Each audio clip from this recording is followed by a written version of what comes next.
FearnutZ, it's a show where two guys talk to you. Even though you can't talk back, Mr. FearnutZ will feel so much to talking guys. Last 30 minutes to an hour, those two guys that I mentioned have a show named FearnutZ. And you should watch it right now. Hello, and welcome to this week's episode of the FearnutZ Hour, the best half-hour show on the internet. I'm Mr. FearnutZ. Along with me always is Fearsome. What is on topic for today? Alright, tonight we're going to talk about the TUF finale.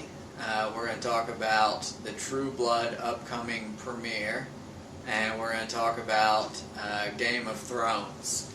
And we will try and put some markers in so we can add in the description and warn you when the spoilers are coming. Well, basically, I figure we'll save Game of Thrones last. If you haven't caught up on the season, you might not just once we start that, you might just want to turn off the episode. Yeah, we're going to save it for last because we're going to talk in depth about it. True Blood, we're going to have to kind of play by ear because I'm getting tired of not being able to say spoilers around you. You're never going to finish. I'm fine with you spoiling it because I don't really care about the series. Good. Anyway. I'm going to get caught up. Alright, TUF finale. So, first of all, the TUF finale. Go back a couple episodes when we made our predictions about this season of The Ultimate Fighter. And, who did we choose? I believe you chose Sam Cecilia. How did he do? Pretty well. Yeah, I believe he lost his first fight in the house. Second fight. He got on the show. Stop trying to discredit He got on the show with a qualifier. The first fight in the house, he lost. We all know that the ref cheated. And then I picked Michael Chiesa, a man who lost his father the first week of the show. And whined about it the entire time. He lost his father, his biggest supporter, goes home from the funeral, comes back, and wins I think he killed him show. So he could milk it. Wins the show. Michael Chiesa, my pick, by rear naked choke, choked out Little Angle. Choked him completely out, 2 minutes, wins the finale. Yeah, I expected Little Angle to do better. He did not know what to do on the ground. He did not. He had a lot of power. But yeah, as soon as it went to the ground, Chiesa, first of all, is a freak on the ground. So maybe Little Angle is pretty good. By the way, Little Angle is Al Quinta. Look at his face; it looks like a young Kurt Angle. So it's Al Quinta. Yeah, that's what I said, Al Quinta. Anyway, so he could be accomplished on the ground. Just Michael Chiesa is a freak on the ground, very talented, and every single fight, as soon as it went to the ground, he had complete control over. And a lot of people have been bashing on him winning because his stand-up isn't great, but his stand-up is there to get the fight to the ground, which obviously it was good enough to do that.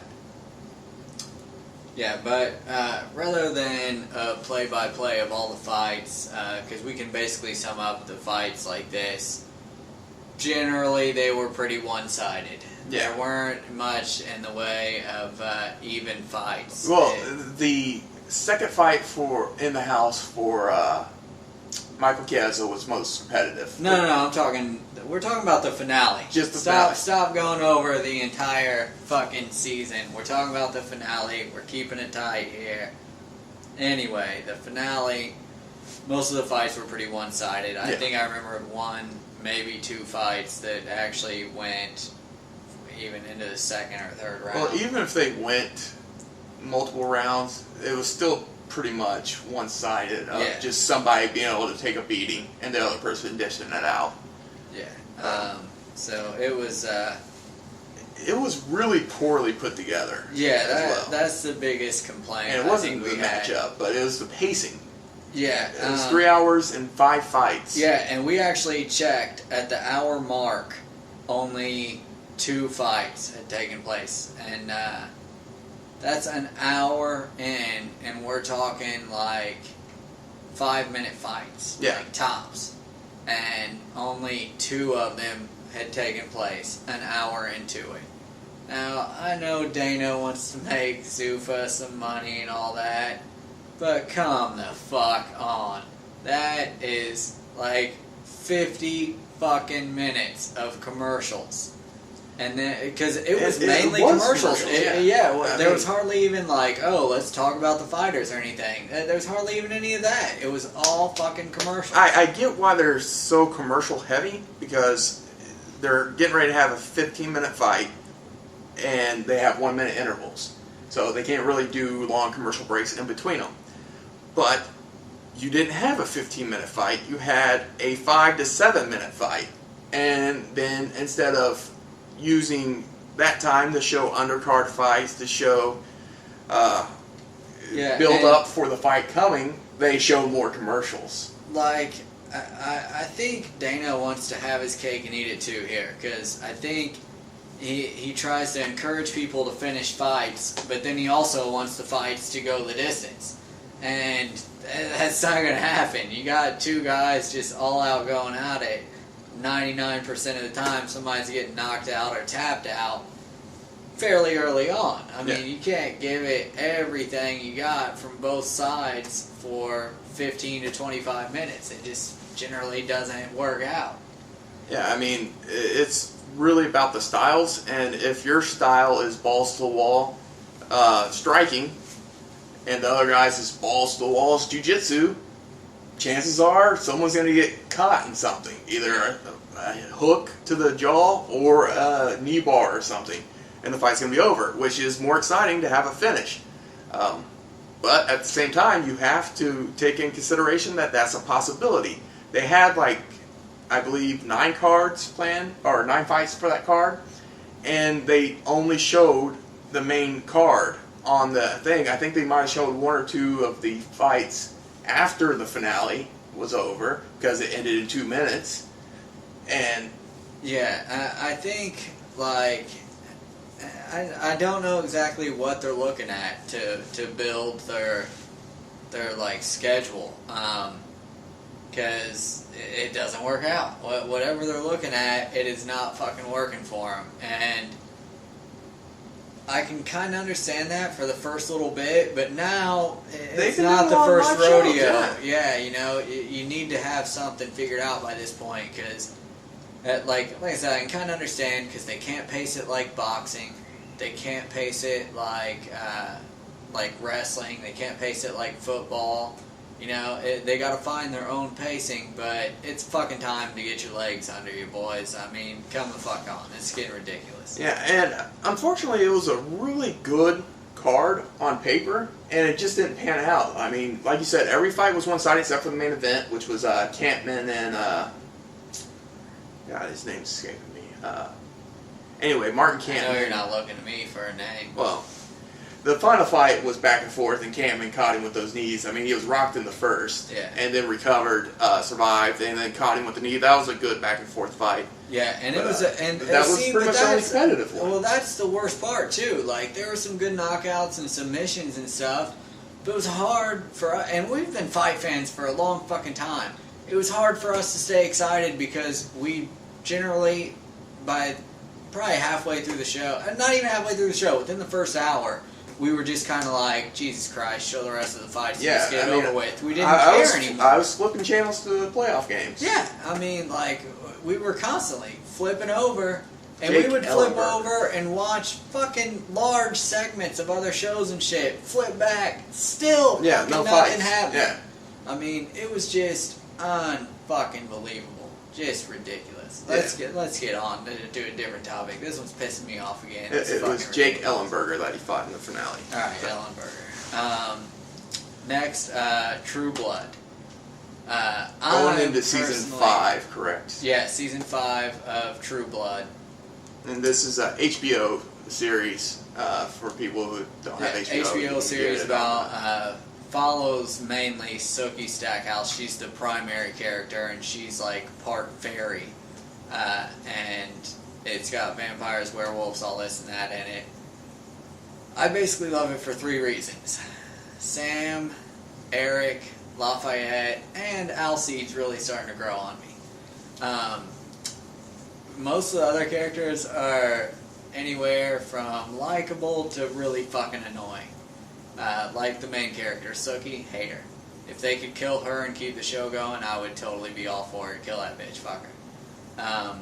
And in the preview for this season, it looks like she's finally getting called out on it by Lafayette. You said you don't mind spoilers? Alright, well, there's going to be some spoilers if you haven't seen if you're not caught up on season, all the way through season 4, you should probably disregard the next, 20 seconds or so. If you see in the preview where Lafayette's helping her bury somebody, it's because Tara got shot in the fucking face. And I hope she's dead. I fucking swear to Christ. If a vampire, somebody brings her back or hills her with his blood, I'm going to be so pissed. So pissed, because I hate Tara so much. But she got shotgunned in the head, so hopefully, there's no coming back from that. I'm sure she will. I hope to fucking Christ not. I hope not. I hate her character so much. If the thing about the show you'll learn quickly, if it's a likable character, they're going to kill him. If it's an unlikable character, they're going to give him as much fucking screen time as possible. But you don't like Eric or Alcide or any of them. And, I told you who I liked. I like Hoyt. Hoyt's awesome. Hoyt good and guy. Terry. Terry, good guy. Terry has more screen time, especially in season 4. Him and Arlene, they have the baby. And I'm only starting season 3. I've been watching it since we got HBO. I got HBO Go, so I've been able to catch up. Terry's gonna get more time. Andy gets a little more time. Has he started doing Andy, V yet? No. God, I fucking hate Andy. Fucking alcoholic douchebag. Well, but there's some times where he's likable, mainly when he's broing it up with Terry. And Terry helps him fight his addiction, and it's good times and good broing. And in the past 2 seasons, they've showed some backstory for Sam and Eric and them. It explains why Eric hates the king, because the king of, was it Alabama or something? Mississippi killed his family and used werewolves to do it, which is another taboo for vampires. And so that's why Eric guns for the king of Mississippi. And then it shows Sam's backstory and dealing with his family and dealing with some people in his past and shit. And Sam's pretty gangsta. Right now, Sam is a gangsta-ass son of a bitch. I ain't gotten there for me yet. Yeah, I mean, when you saw him react to the one thing he's ever met that's just hands down more powerful than him, because with the Maynard... Well, it wasn't, though. He shapeshift and then he killed her in 2 seconds. It was very only after getting the information. And he was only able to do that because he knew what to shapeshift into. He knew what she was looking for, what her weakness was and stuff. Without all that information, she was immortal. And so that's why he ran, because as far as he knew, there was no way to stop her. And she could just take over the entire town and turn your friends against you. And so, rather than stay there and have to kill all his friends, he was going to run away. But Brandon says, nay, kill your friends. First of all, he didn't run away. Why didn't he run away? Because ass got thrown at him. No. He's like, I could run away and save my friends if she'll chase me, but no, I'm going to stay here and get that ass. No. That's exactly what happened. There are no likable characters in the show, except for the 2 that I mentioned, and that's because there's 2 other likable characters, Gran and, what's his name? Godric. Those 2 were likable. They last a couple episodes and they're gone. And I'm like, they just introduce a few likable characters. Well, now Gran comes back, or her ghost comes back. She makes a couple appearances in season 4 to help Sookie. And Godric comes back in Eric's memories and Eric's mind. And it's mainly, when he thinks of Godric, he remembers the old Godric. And the Godric you saw was the new benevolent Godric, who was coming to terms with his own mortality and everything. The early Godric, and you got a glimpse of it before when it showed him turning Eric, was just this kind of violent and just emotionless, fucking relentless killing machine. I just think the new Godric would have done really well for the show.